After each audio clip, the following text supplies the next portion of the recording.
Sa ibinebentang sasakyan, of course, ni Daniel Padilla na nang lumala yung bahay ni Daniel, napapabalita na ibebenta na. Hindi. Daniel Padilla naghihirap na kaya nagbibinta ng kanyang sasakyan at ang kanilang mansyon. Dito kasi sa Showbiz Now na tinalakay nila Christopher Min, sila Wendell, yung pagbibita ng sasakyan nitong si Daniel Padilla. Nang lumaon ay nalaman din ng lahat na meron din palang ambag dito si Catherine Bernardo. At yung kanyang mansion daw nitong si Daniel Padilla na ibinigay niya sa kanyang Mami Carla Estrada ay binibinta din dahil do umano sa utang nila kay Catherine Bernardo na umabot lamang ng 20 million pesos na hindi alam ng pamilya ni Catherine na merong palang utang itong si Carla Estrada. Pero nung naghiwalay nga ang Katnil, doon na siningil ng mami ni Catherine itong si Carla Estrada. Kaya ito ang napabalita na binibinta na nga ang mansyon nila para pambayad sa utang nila kay Catherine Bernardo. Ito guys, panoorin natin at kayo na ang humusga kung totoo nga ba ang balita na naghihirap na itong si Daniel Padilla. Sasabi naming opinion tungkol sa ibinebentang sasakyan, of course, ni Daniel Padilla na nang lumaon ay lumabas na meron palang ka-share si Catherine Bernardo. Na ito pala ay share sila ng binayad dahil ito na yung sa tagumpay ng kanilang career.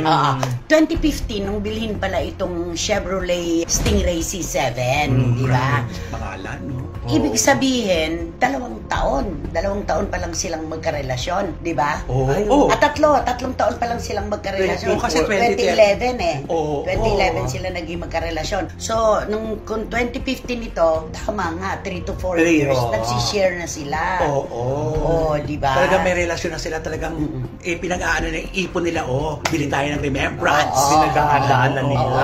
Ang ganda sana ng takbo, no? Napakaganda dapat ng takbo. Kaya lamang po, talagang wala namang nakapagsasabi kung hanggang kailan ang isang relasyon magtatagal.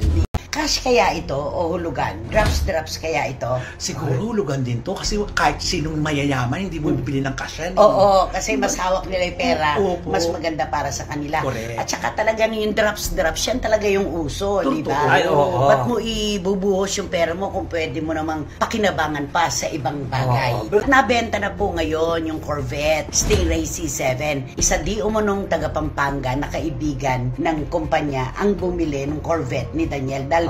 Tinanggihan nga ni Boss Toyo hindi kinaya ni Boss Toyo yung presyo. Hindi kinaya yung 6.5 million. Hindi, ang tawad nga dyan doon 5.7. Ang gusto yata 6 flat, 6M. Tapos pati si Boss Toyo minamaliit. Hindi mo naman talaga kaya yung presyo na yun. Pang ano ka lang talaga. Pang social media. Pang 100,000 lang siya, nakalagay pa doon ng ganun. Tapos sabi pa, kaya lang naman yan, ibini-video mo para sa sarili mong kapakanan. Pang views mo kaya. Bebenta para may ibalik ang pera ni Catherine. Dahil ang issue. Magbayad na kayo kay Tita Min, di ba? Magbayad na kayo sa pamilya Bernardo, lalo na kay Carla Estrada, di ba? Lumutang na malaki ang pagkakautang niya sa pamilya ni Catherine. At may lumutang pa, hindi ba kaya maglabas ni Daniel ng pera para yung pagbebentahan pa ng sasakyan ang gagamitin niyang pambayad? Sabi gano'n. Pero noon pa man, alam naman natin na bulagsak ba nating masasabi si Daniel sa pera? Kasi sa'yo yan ang galing di ba? Kwento. May mapepera. May mapepera siya. Di ba gano'n naman ang mga ibang mga tao, di ba? Lalo na sa mga ibang bansa. Pagdating daw, bibili ng mga alahas, mga kung ano, iuwi sa Pilipinas. Para pagka mawalan sila, pwede isang lang. In case of emergency.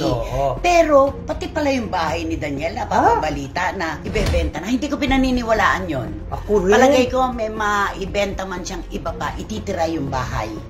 Diba? Correct. Baka siguro yung ano. Kasi parang last resort mo nang nilang ibebenta yung bahay. mahirap Doon yun. magiging sobrang obvious na, ay, wala na talaga. Pinepera na yung mga properties, parang ganon. Diba? Parang hindi ako maniwala doon na yung bahay na pinahirapan nila yun eh. Ako rin.